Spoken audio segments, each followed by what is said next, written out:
हर हर महादेव, जय भोलेनाथ। मैं सुमन खन्ना आपका स्वागत करती हूँ। उम्मीद करती हूँ आप सभी ठीक होंगे, स्वस्थ होंगे, खुश होंगे। भोलेनाथ की कृपा आप सभी पर बनी रहे, ऐसी मेरी उनसे प्रार्थना है। तो आज बात करने जा रही हूँ सोम प्रदोष की।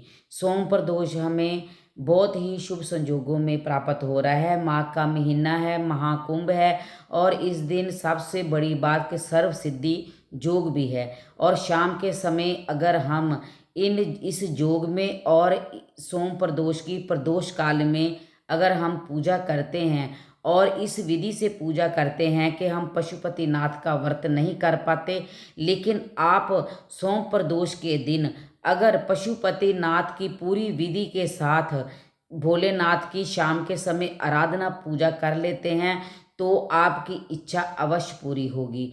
तो आप भोलेनाथ की पूजा सोम प्रदोष के दिन इस तरह करिए जैसे पशुपतिनाथ के व्रत में हम पूजा करते हैं। तो एक ही सोम प्रदोष में आपकी पूजा जो भी आपकी मनोकामना है वो अवश्य पूरी होगी। तो आपने करना क्या है, इसे जानने से पहले आपको अगर ये वीडियो थोड़ी सी भी अच्छी लगे, ये जानकारी आपके लिए उपयोगी हो, तो आप प्लीज़ वीडियो को लाइक कीजिए, चैनल को सब्सक्राइब कीजिए और कमेंट बॉक्स में हर हर महादेव का जयकारा अवश्य लगाइए। भोलेनाथ आपकी इच्छा अवश्य पूरी करेंगे। तो आइए अब जानते हैं कि भोलेनाथ की पूजा हमें किस तरह से करनी है कि एक ही सोम प्रदोष में हमारी पशुपतिनाथ की पूजा भी वो स्वीकार कर लें और हमारी मनोकामना भी पूरी हो जाए। तो आप इस पूजा को बिल्कुल मत हाथ से जाने देना। सोम प्रदोष हमें बहुत सौभाग्य से मिला है। तो मेरी आपसे ये विनम्र प्रार्थना है कि भोलेनाथ की इस दिन जरूर आप पूजा कीजिए पूरे सच्चे मन से, सच्चे भाव से।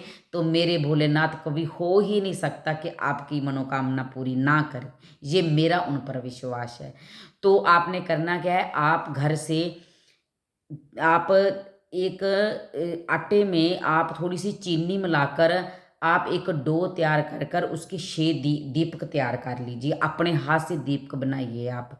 तो आपने दीपक तैयार कर लिए। दीपक तैयार करने के बाद आप उसमें डालिए घी। घी डालने के बाद आपने जो बाती डालनी है वो बाती आपने डालनी है फूल वाली 2 शिव गौरा के नाम की, क्योंकि शिव शक्ति के बिना अधूरे हैं। हम कई बार कहते हैं कि हमने इतनी पूजा की, हमारी पूजा अधूरी क्यों रह जाती है, हमें उसका फल क्यों नहीं मिलता? क्योंकि हम कई बार काम तो करते हैं लेकिन वो कहीं ना कहीं पर अधूरा होता है। देखिए, शक्ति के बिना शिव अधूरे हैं और शिव के बिना शक्ति अधूरी है। इसलिए भोलेनाथ के मंदिर में आप जब भी कभी दीपक लाएं तो एक बाती का दीपक कभी मत जलाएं। आप 2 बाती का दीपक जलाएं, फूल वाली 2 बाती को पूरा मिलाकर आप बाती जलाएं।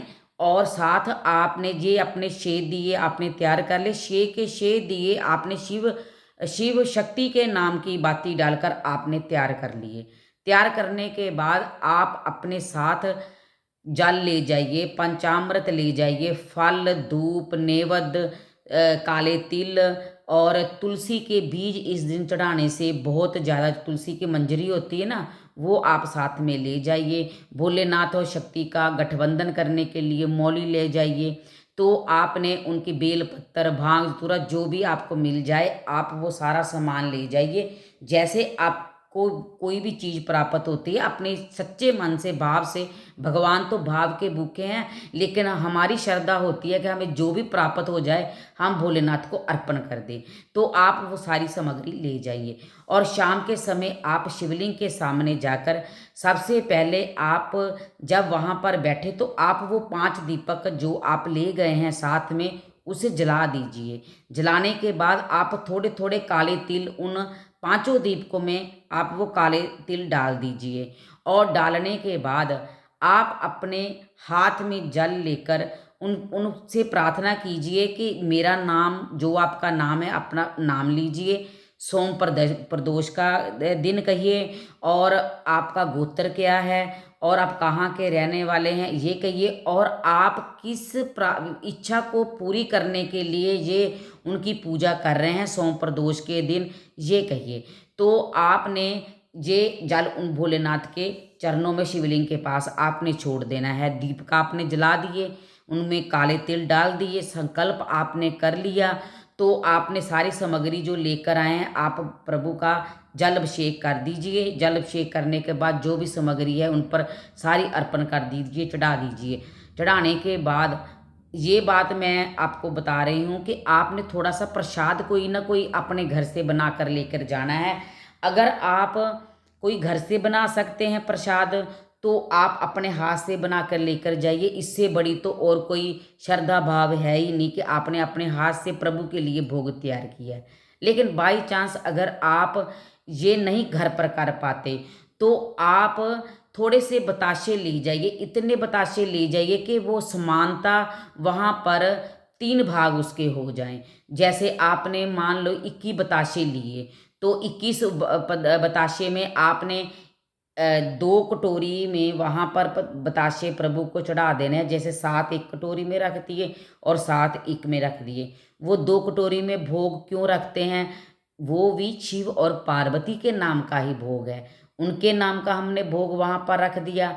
और जो 7 बताशे आपके पास बचे हैं वो आपने अपने घर अपने प्रसाद रूप में ले आने हैं। तो वहाँ पर आपने दीपक जला दिए, प्रभु की पूजा कर दी। आपने 2 भाग में वहाँ पर प्रसाद कर दिया, तीसरा भाग आपने प्रसाद रूप में वहीं पर रख दिया। और जो 6 दीपक आप लेकर गए हैं, 5 जलाए हैं, 1 दीपक उनके पास आपने पड़ा रहने दिया। उसे जलाना नहीं है, उसे पड़े रहने देना है ऐसे ही। तो वहाँ पर आपने बैठना है। 5-7 मिनट आप वहाँ पर बैठिए और भोलेनाथ की वहाँ पर किसी भी मंत्र का आप उच्चारण कीजिए। ओम नमः शिवाय का उच्चारण कर सकते हैं, महामृत्युंजय मंत्र का आप उच्चारण कर सकते हैं, श्री शिवाय नमस्तुभ्यम जाप आप कर सकते हैं। 21 बार कीजिए, 108 बार कीजिए, जितना भी आप जाप कर सकते हैं आप जाप वहाँ पर कीजिए। अगर ये सब आप नहीं कर पाते, ओम गौरी शंकर आय नमः इस मंत्र का जाप सबसे बढ़िया जाप है। ये आप 21 बार जाप कीजिए और उनसे अपनी प्रार्थना कीजिए। भगवान को हमने प्रसाद अर्पण कर दिया, 5 दीपक उनके सन्मुख जला दिए। एक बात और याद रखना, दीपक जलाने के बाद बिल्कुल डायरेक्ट धरती पर दीपक मत रखना। उनके नीचे चाहे थोड़े थोड़े चावल का आप आसन दे देना। आसन देकर वो 5 दीपक आपने शिवलिंग के आसपास आप दीपक जला दीजिए, वो 5 दीपक। और उनसे ये प्रार्थना करना भी मत भूलना कि प्रभु ये जो छठा दीपक है मैं अपने साथ इसे आपका प्रसाद रूप समझ के लेकर जा रही हूँ। घर आप जैसे आए आपका जो राइट साइड होगा वहाँ अपने गेट की दहलीज पर आप अपने राइट साइड में वो दीपक को शिव शक्ति के नाम से जला दीजिए और उनसे प्रार्थना कीजिए भी मेरी मनोकामना पूरी हो और मेरे घर में सब खुशहाली हो। जो भी आपकी इच्छा होगी वो जरूर पूरी होगी। ऐसी कामना कर कर आप इस सोम प्रदोष की पूजा कीजिए। तो इस पूजा को करने से आपको पशुपतिनाथ के व्रत का पूरा फल अवश्य मिलेगा। सिर्फ भाव के प्रभु भूखे हैं तो आपने ये काम जरूर करना है। अगर आपको ये वीडियो अच्छी लगे तो इसे लाइक ज़रूर कीजिए। तो हम फिर से मिलते हैं, तब तक के लिए हर हर महादेव, जय भोलेनाथ।